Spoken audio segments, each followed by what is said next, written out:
All right, we're at Game Plan TSP 2025, and I'm here with the world-renowned Ace Chapman.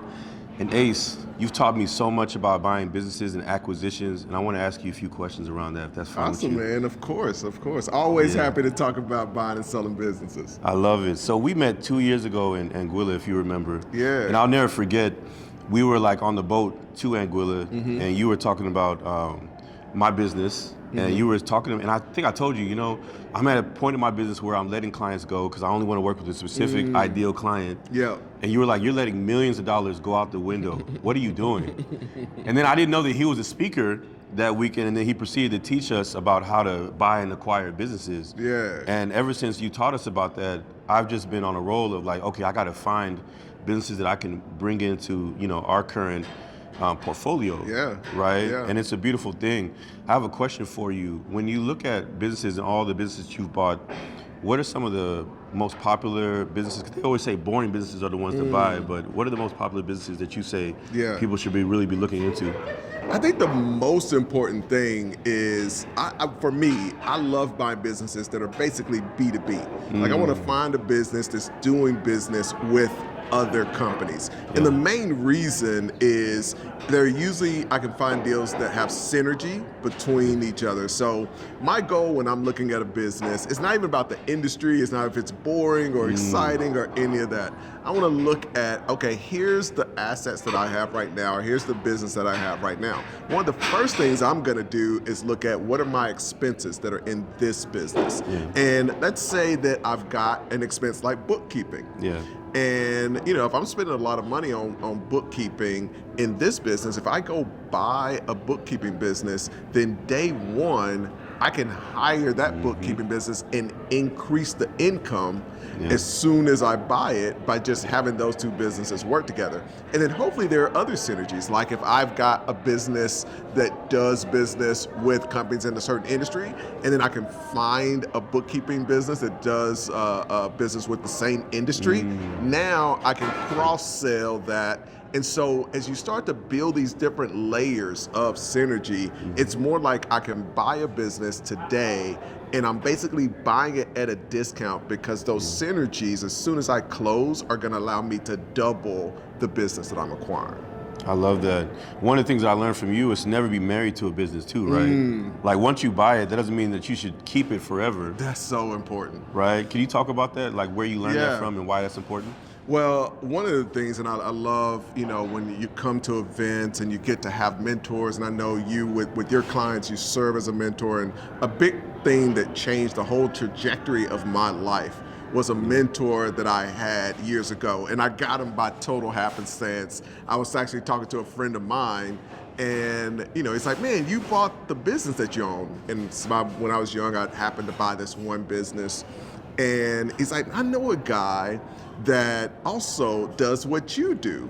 And I was like, oh, really? Like, I'd love to meet somebody that does what I do. Like, that's incredible, because I was having some issues, like, in my business. Like, man, I can talk to somebody else who's maybe been through this and can help me. So he gives me the guy's number. It's like, I'll tell him you're going to call. So I call him up. His name was Mike Aiken. I was like, hey there, like, Tony had told me that you do the same thing that I do, or maybe we can connect and talk. And he was like, okay, so what do you do? And I was like, oh, like I bought this little internet business and I'm kind of running it and trying to grow it. And I was like, what do you do? And he was like, oh, I buy and sell hospitals. And I was like, oh, we don't do the same thing. You are in a whole nother league.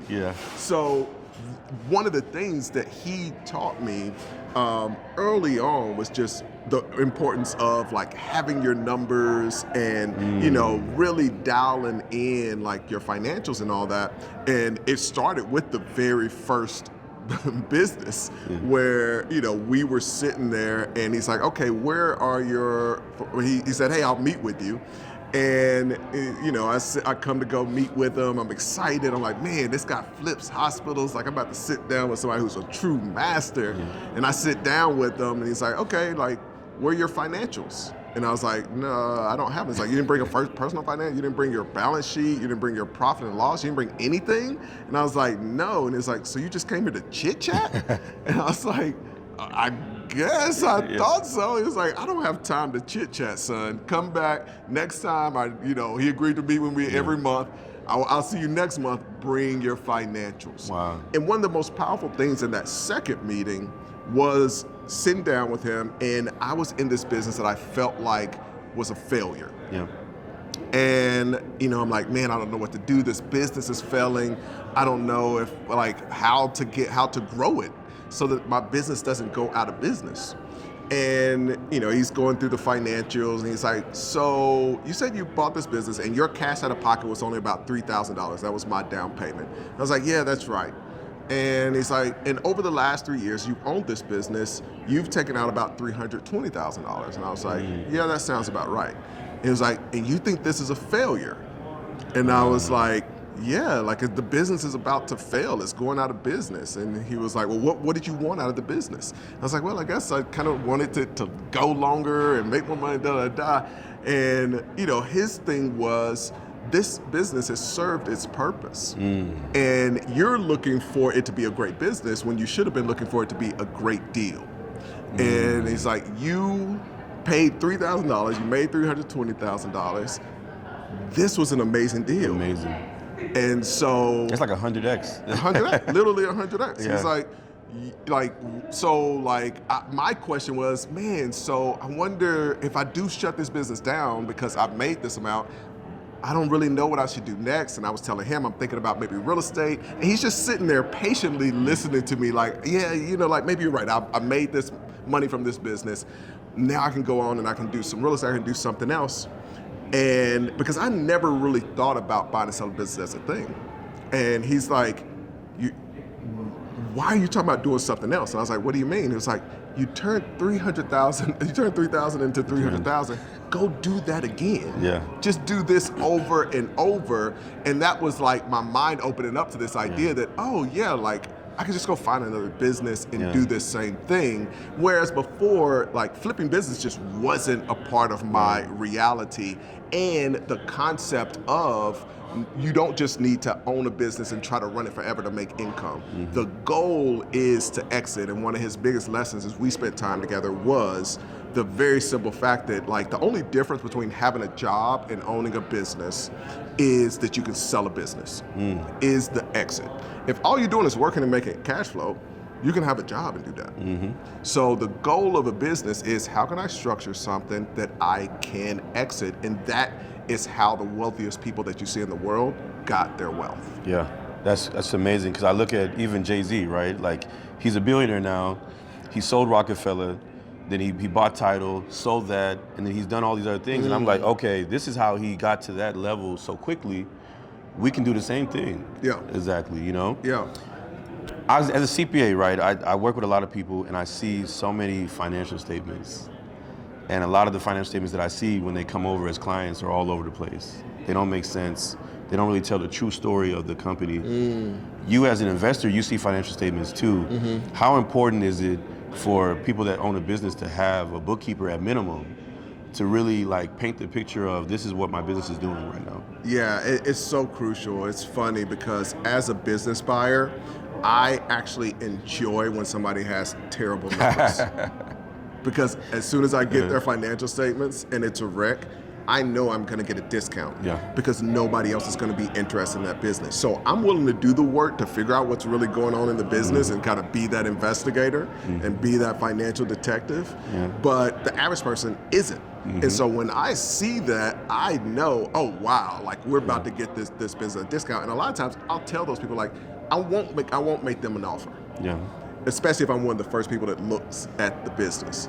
I'll tell them, hey, I want you to go talk to some other buyers. I want you to go out into the market, go get some other offers, and then come back to me. And a lot of times they come back, kind of tail between their legs, like, okay, like nobody really wants to buy my business. Like, oh, okay, well, great. I think I'll make you an offer. So if you don't want somebody like me coming in and taking advantage of you not having great numbers, then you want to have a bookkeeper. Yeah. At minimum, you got to have a bookkeeper to really understand where your business is, because at one day you may want to sell it, even if you don't want to sell it now. And I know there's so many people I've worked with that years ago they didn't want to sell their business, but now in this day and age they're like, okay, who wants to buy it? right? So it's important to have really, really good numbers. Another question for you, when we look at like how to buy a deal, a lot of people normally think SBA, right? But I feel like there's so many other ways that you can structure a deal. What's your favorite way to structure deals? It's always seller financing. You know, the reason I love seller financing is, number one, 70% of small businesses have some level of seller financing involved with the deal. And it's so powerful because, you know, I've had tens of millions of dollars in seller financing when I'm buying businesses over the 25 years of buying businesses. And the cool thing is, in all of those tens of millions of dollars of seller financing, I've never had one seller pull my credit. I've never had one seller try to report that loan to my credit report. You know, I've had sellers that now are motivated for me to be successful because they're not going to get their money unless the business is working. And so you have all these benefits of seller financing that really beat out everything else. And so I only will close on a deal if there's seller financing involved. And I think even one of the things that you may not have named, but obviously you're the expert, is you can close a deal a lot quicker. And you can, exactly. Right, Exactly. so seller finance is a game changer. I didn't even know anything about it until I met you. And that just opened my eyes to, oh, you can do deals with just about anybody quickly. Yep. Right, without having to go through the bank and do all the things, provide all the financial statements, credit report, collateral, all these things you have that they're making you want to provide. Yeah. You can just do the deal directly with that person that's motivated to sell and you're motivated to buy. Ace, man, I really appreciate you coming Happy to talk with me. Happy to do it, Yes, sir. definitely. Yeah, man. All right.